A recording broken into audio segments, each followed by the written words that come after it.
Hello everyone, welcome back to another video. And in this video, we're going to take another look at James Smith as he's at it again, talking about why social media is messing us up. Now, I think that social media had the intention of closing the gap between others. I think that the intention started off with connection, but that connection led to comparison, and that comparison led to catastrophe. 3 C's is how I like to look at it. Obviously, I don't like to look at these videos on my own. I always try to save them for the channel, and that way we can look at them together, give our thoughts and perspectives, break it down, and what have you. Break it down further if we can. I think this man has some interesting takes, and I think that he has a good creator ethic. So, without further ado, let's get into it. Social media is effing us up. All right.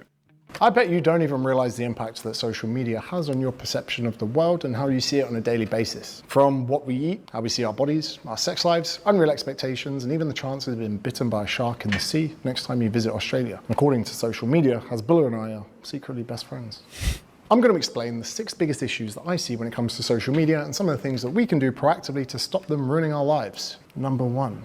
Orthorexia. Although this has been going on for many years, 2023 saw Liver King explode to socials. He was claiming natty status, and his principles were the 9 ancestral tenets, which I'm sure had good meaning, but it turned out that Liver King, Brian Johnson, was a lying piece of shit. Behind his multi-million-dollar empire based on improving lives with supplementation regimes was excessive steroid and growth hormone use, which actually borderlines more of abuse. In a bid to grow his business to the largest possible heights, he had to deceive millions of people to get there. 2024 saw a brand. For anyone that's not familiar, he was one of those people that was preaching an all natural life, and he was flaunting his way of living and his way of, I guess, his personal ethics and the way that he had his routine set, and it was all based off him actually abusing the things that he was telling people he wasn't doing.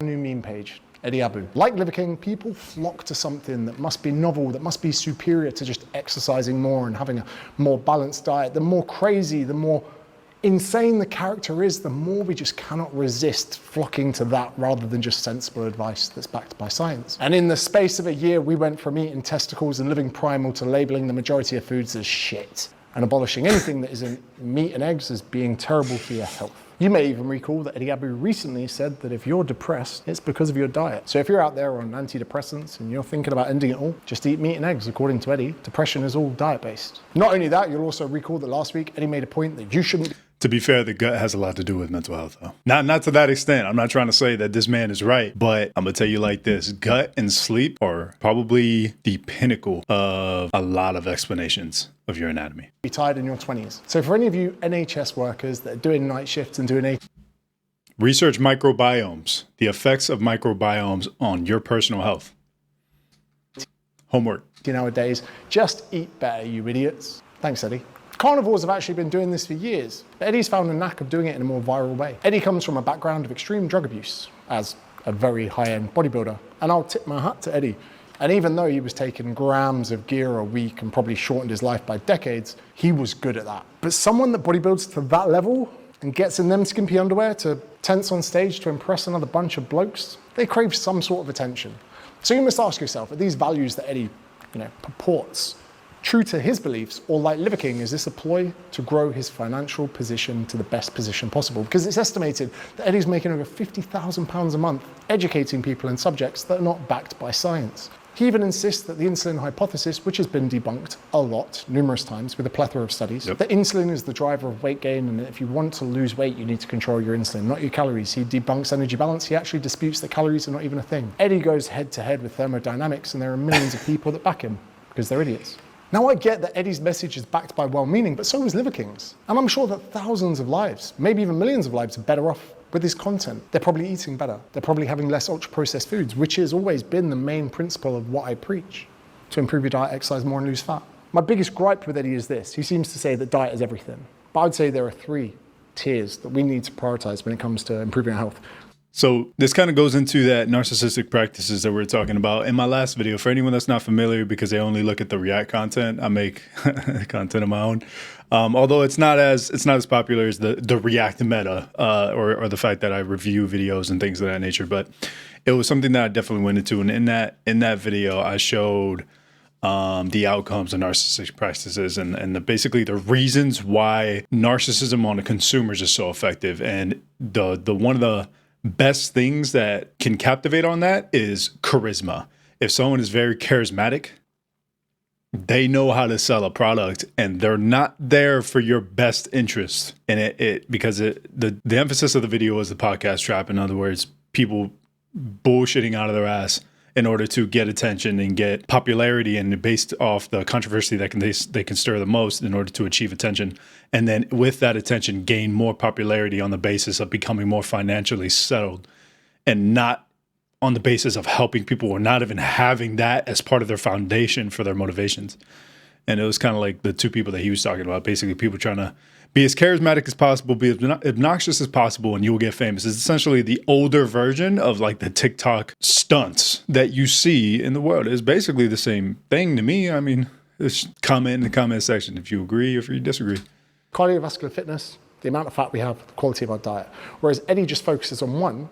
Sometimes when working with obese populations, getting them to change their diet is actually the hardest part. So getting them to reduce the amount of calories coming in, which can be done with a poor diet, will cause them to lose fat, which actually benefits their health. Also, we can improve their cardiovascular fitness. So there are 2 out of 3 means that we can improve someone's objective health markers without improving their diet. That's not to say I don't want to improve their diet, but we need to be nuanced and see what we can do with that client. Because everyone can eat healthy for 2 weeks and they go back to their old habits. Am I right? Now, I know a lot of you are going to be in Eddie's defense, probably in the comments going, yeah, we know that Eddie can't really read or assess research papers or understand literature, but he's trying to save lives. He's doing this with people's best interests at heart, and I completely agree. But if we are to stray away from objective truths in a bid to save lives, where does this end? Because if you support that notion, then that's just a bit like agreeing with what the governments did in the pandemic when they claimed vaccines were a lot more safe than they actually were because it was in a bid to save lives. If you can be dishonest, as long as people's best interests are at heart, where does that stop? You then open a door to a place that we don't want. I feel like if you're being dishonest, how is that at people's best interest? I think that honesty is the best form of transparency. Transparency creates a trustable or trustworthy pathway of information from creator to consumer. Quite a conundrum he put forth. Ago. So many of you are up in arms that the government lied to us in one hand whilst trying to protect us with the other. Yet when their favorite influencer goes into supermarkets and just makes stuff up, that's completely fine. Eddie's content actually used to be super reasonable. He's now a product of the people egging him on, pardon the pun. Here's a video of Eddie back in the day where he's a lot more sensible. Now when you got something like lentils, it's like getting protein out of bread. It's just pointless. His stances on things are a lot less polarizing, and he's a lot actually closer to an evidence-based standpoint on nutrition. But unfortunately, that doesn't bang millions of views. The further you go from the objective truth, the easier it is to get people as part of controversy, the cult, and therefore make lots of money from it. Yeah. Look at the Mormons or Scientology. Pretty sure they make more money than Christianity, and their story is whack. Which brings me on to number 2, body image issues and the algorithm. Everyone nowadays wants to be a fitness influencer because it pays well and you can work remote from a laptop in Bali. But out of the tens of thousands of people doing it, only the most confident, best looking, best physiqued ones will stop you in your tracks. Your eyes may admire the male or female physiques, then boom, you are done. The algorithm then knows that you want to see more of that. The more younger, the more chiseled. Anyone not in that top 1% shape, you'll swipe past. Before you know, your feed is curated with the best, the top of the algorithm of these fittest, best looking babes. And every time you go on your phone, you're just flocked and you can't stop looking at them. You try swiping away, but the algorithm knows what you're doing, knows you like the babes. Sharing it into the boys group chat doesn't, what? Imagine if I was to get the top 10,000 business owners, and then I said, hey, let's just go mingle with the top 50 of those. You'd then feel that your own entrepreneurial talent was not even worth pursuing. But in any cohort of humans, if you look at the top 1%, you're gonna feel damn depressed from it. You must realize that every time you go on social media, you are skimming the top percentile of winners. It's not reality, it's not real life. Which brings me on to number 3, dating. There's a fantastic guy called Rory Sutherland who did a podcast with Chris Williamson. I think the overall emphasis of that is basically that the top of the milk that you're skimming essentially is always going to be an unrealistic representation of not only the content, the type of person, the character of that person, or the aesthetic of that person. And because that's more of what we see, that inspires and emphasizes more of a comparison dialogue and narrative for ourselves. Because what are we going to do? Anyone that has an ounce of inferiority is going to compare themselves to this top percentage, and it's just like, they're not you. They're not you. And I made a whole video about why that matters. he makes an exceptional point about recruiting, talent, and dating. And here's a clip of Rory Sutherland, by the way. Big credit to Modern Wisdom Podcast too.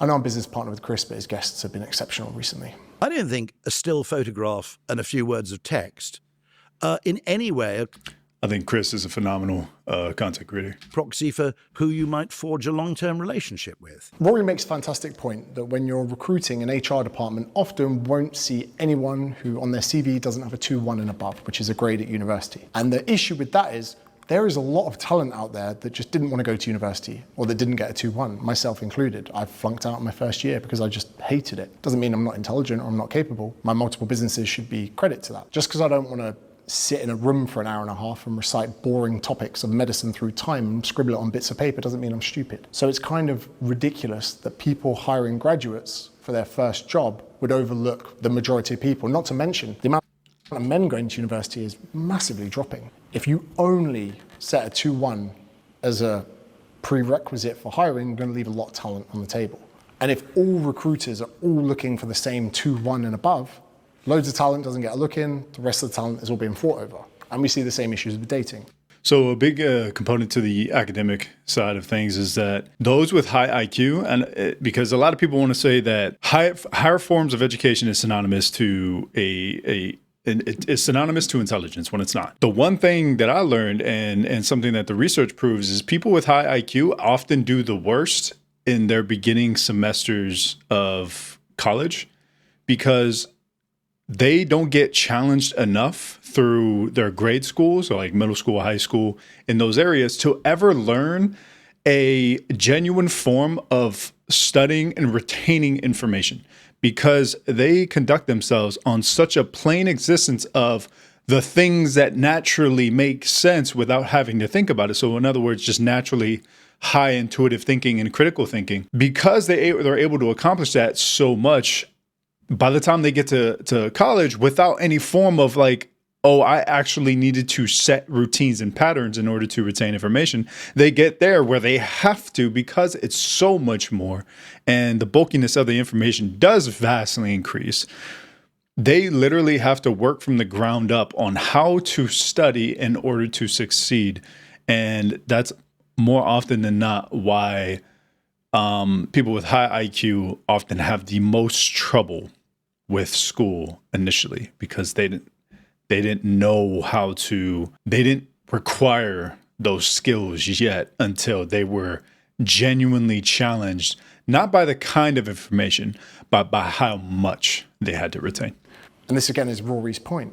The same way that just setting a prerequisite for a 2-1 to hire someone for a job makes the same mistake as in dating apps, just using a picture and a bit of text to try and pick someone that's ideal for dating. Rory makes a fantastic point that Cameron Diaz and Jennifer Aniston wouldn't be supermodels. They just don't have the look. But because it's the way they move, it's the way they interact, it's the way they sound, it's seeing them on video that makes you realize their beauty. The same goes for different characters, different men, different women all over the world. People that look good in photos and people that look good in video are very different. And from my experience with dating, those that look best on the pictures look like a sack of potatoes in real life, and some that look like a sack of potatoes in the pictures turned out to be beautiful in real life. And if we rely on just social media apps, we are like recruiters, we leave a lot of talent on the table. That's why the dating pool is so messed up. Rather than just meeting someone on a night out, having a few drinks and going, yeah, you're fit, we're suddenly screening people with a means that may not flatter them in the best light. Not to mention at the moment, in somewhere like the UK, it's so expensive to go to university that only people going to university now are people that need to get degrees for jobs. Whereas back in the day, you'd go socialize, move away from home for a few years and get your end away on 3 nights a week. So even people at university aren't socializing in the way they were supposed to because their parents don't want to spend £10,000 a year to send their kid away to uni for them to be getting pissed 3 nights a week. That's what university was back in the day. So not only are we seeing degrading relationships with food, rates of orthorexia going up, not are we only seeing social media making people feel depressed about the fact they don't have a six-pack, we're now seeing people that get depressed because they can't find a decent partner or someone to go on a date with because they're relying wholly on social media apps that are largely flawed to find a partner.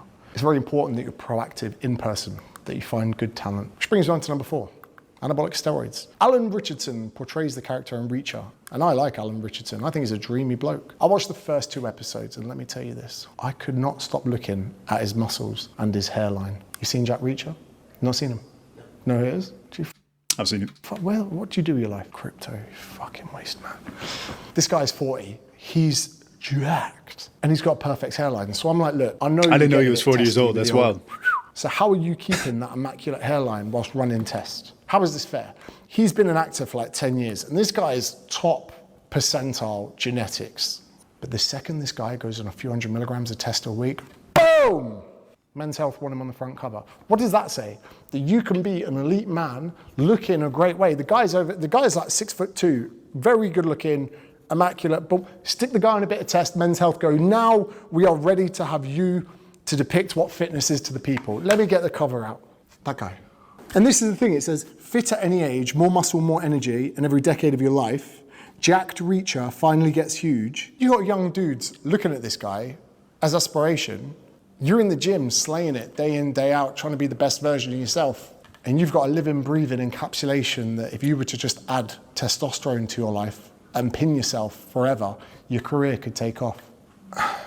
Nice one, Men's Health. As if you weren't plebs before, putting unaspirable physiques. Because you're the issue, Men's Health. You literally take the top percentile of what you call men that haven't eaten in a while, and you put them on the front cover of your magazine. There are real great men that don't have six packs. There are real men with great bids of health that don't have model physiques. And I just hate what your magazine is about. 6-minute ab routines. Hey, try this exercise. There's no periodization, no education, because if people actually understood the principles, they wouldn't read your shite. Oh, who's... Because I think they understand who their audience is. And that's not to insult anybody that looks at Men's Health or anything like that. It's just, you need to understand, they're not there to help you. They're not. If that was the case, it would get to a point where everyone stopped reading it because everyone already received the information that was necessary for them to improve. And then when you improve, you naturally don't look for information below you. You now seek higher forms of information to critique as you rise to a pyramid form, right? And that foundation, as that foundation does build, it does get smaller because now we're fine tuning from the broad strokes that we had to make before. Currently on cycle. Let's get a picture of him on the front cover. Plebs. Come on, bro. The number 5, the availability bias. And I know I've covered this in a few videos before, but in essence, the information that's available to us makes us paint a reality of the world, not really how it is. For instance, I'm here literally a few hundred meters away from the sea in Australia. Every time I go out and swim, my mind does the same thing as you, going sharks, but I'm way more likely to drown. Bondi Rescue made a whole TV show about people drowning at the beach, not shark attacks. But every time there's a shark attack, everyone knows about it. Every time there's a drowning, no one cares. You can literally walk down to Bondi Beach and watch people walk into the ocean fully clothed with jeans on and get sucked into a rip, because the problem is, I'm British. I can name 5 different species of shark, but I still can't spot the rip, which is where the water goes out, because I can look at the waves. And the thing is, say you're going for a little swim, you're like, oh, nice waves, nice waves. Oh, there's a little gap where there's no waves. Rip, swim in, out your depth, dead. It's the same as the lottery. You spend enough, this is you, mate. Crypto, mate. No one knows the lottery winner, but they see one on TV. So they go, oh my God, I need to do the lottery. Yeah, it's kind of equivalent to the fear of flying on airplanes, right? Don't quote me on this. Isn't it like 1 in 20,000 flights crash? Or is it 1 in 40,000? All right, I don't know off the top of my head. I know that it's 1 in a huge ass amount, but the point is that people still get on that flight scared for their life and think that this is more scary than getting in the car, even though getting into a car is much more likely of a crash, and even a fatal crash at that, than flights are. And it's just, that's kind of the bias that he's speaking about. You find it very common in research. Basically, it's the information available will prioritize over the logic that is known about life. And then they don't just give them the money, they get the person to come on TV, give them the massive check, get out there, look at Trevor, look at fat Trevor, he won 10 million, this could be you. They throw it in your face to make you feel like it could happen when statistically it really can't. The same as you with your crypto lot. You truly believe that... For the lottery, it's like 1 in 300, no, it's 1 in 1,360,000, I think, for you to win the lottery. Yeah. Damn. Crypto is your way out because you only subscribe to the people that have done well with crypto, because the tens of thousands and millions of people that lost huge amounts of money in crypto remain silent, which paints a reality of the world that isn't true. But every time you feel depressed about your stance on crypto, there you go and delve into looking for more information to back up your exist so you can feel like crypto is a smart investment. That check they use on TV doesn't even work. They go to the bank and the bank's telling them to piss off. And the only thing worse than social media of how it's messing up how we see the world and everything within it is the current state of misinformation on podcasts. And if you want to understand the downfall of modern podcasts, then you'll have to watch the video I made about it right here. If you've already seen that video, thanks for watching. Bye-bye. And also check out my video on the podcast trap. Very, very similar in points. He touches on the economics of it. I touch on the character components of it. It's different perspectives to the same take, essentially. Although because he knows more as a creator, he's able to elaborate on the parts that I can't, because I haven't been exposed to the regularities and norms of what those systems involve. And that's why I stay on the side of the character involved, on the people that conduct themselves in such a manner. But either way, that's another James Smith video. You could tell he was pretty passionate about this one. He was definitely emotionally fueled by this conversation, because I think that he's probably as upset with the phenomenon as I am. I think that, me personally, I do have an issue with it. I do have an issue with how social media has become the central crux of so many issues in society. And one of the biggest things is the comparison dialogue. And that's something that I've pitched time and time and time again. For anyone that's familiar with me on the channel, they know how much I cover the idea that you need to compare yourself to you, and you do not need to look at other people as the pinnacle of your success or even the pinnacle of your direction. It's fine to try new things, but it's also fine to understand that your values and your characteristics in regards to your characterological development is going to be always, always, always more beneficial to be specific to what you are, how you are, and the things that you're interested in, and then carry out a plan that involves those components, than to look at somebody else, look at a guide on life, and think that this is the way. Star Wars. But it's just not the way life doesn't work out that way. You can't try to hop into someone else's shoes and hope for the best. I think that's where we get a lot of mimicry. I think that's where we got a lot of the formula for the narcissisms that are currently on top right now. I think there's some bad people in the top 1% that shouldn't be there, simply on the basis of they're entertaining. That's it. They're not true speakers. They're not even pro-social. They're just there to make money and get more attention. And in regards to James Smith's pitch on the idea of dishonesty versus benefit to the people, that's probably the take that I can disagree on, because he did say that he agrees with the idea that that person's actually helping. It's just like, to an extent, right? As long as it's beneficial to him, he's helping. And it's like, I don't know, maybe let me know in the comments below of what that means to you and how you feel about that. Because to me, it's like, I see it as more of a form of black and white. That's kind of my perspective. I think that when you are seeking constant acts of controversy and attention, you're not really, the priority of helping has to be in the forefront. I think that's the form of empathy that we like to pursue in pro-social behavior. Altruism is what you're trying to achieve. And I think that when you're trying to be altruistic, narcissistic priorities don't supersede altruism. It's not in the formula. And so I think that what's happening is that there's a form of attention surrounding it, and then a tertiary effect is that sometimes it helps people, but the primary and secondary is the need for attention and the need for financial stability in regards to that content, because obviously he's not doing the same stuff he used to do anymore, and so he's using his previous forms of success as a platform to stand on. And I see that in a very common light. I think that a lot of people get famous in a multitude of ways. Then they use that platform to do things that weren't initially aligned with the platform or weren't exactly aligned with it. And then now they're just speaking on this different thing altogether. You see it happen with a lot of like streamers who started off as like video game only, and then they like branched out, and now they're talking about like politics all the time and stuff like that. So you do see a lot of evolution in regards to the attention that's fostered. But the one thing that I'll say is social media is a devil of a subject. I think it's fine to remain connected. I think that when you have a sense of control, it's fine. I think that with a sense of control and with a sense of understanding of self, that it's fine.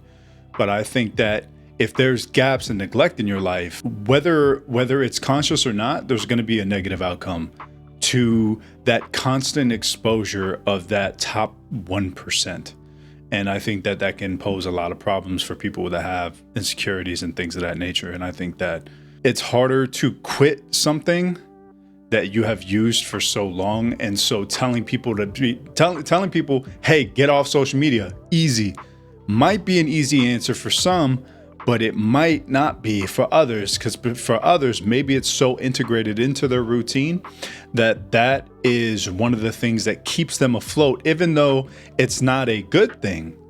It's the one stable and consistent thing that retains their sanity. And I think that that really needs to be understood. For anyone that is stable with or without it, that's good. And respect to the people that can achieve that.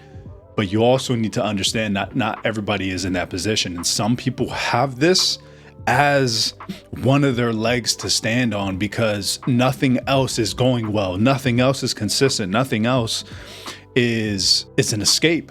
And so my heart goes out to the people that are still trying to navigate their own sense of meaning, because I know what that's like. And the one thing that can be put forward is that you just have to try. Fine, you don't want to give it up yet. Okay, cool.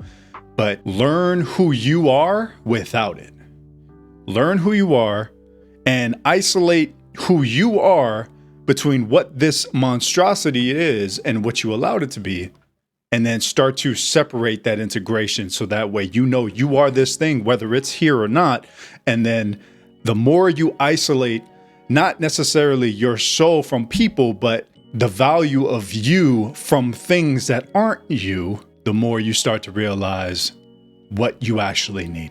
And I think that's very important. With all that being said, thanks for everyone who watched the video. If you liked the video, give it a like. And if you've appreciated the content so far, give a thought to subscribing. It really helps the channel and definitely trying to make it grow. If you dislike the video, then dislike it. Hopefully you never see me again. Comment in the comment section down below for any of your perspectives on how social media has affected society, whether it's good, bad, or it's right in between. It doesn't really matter.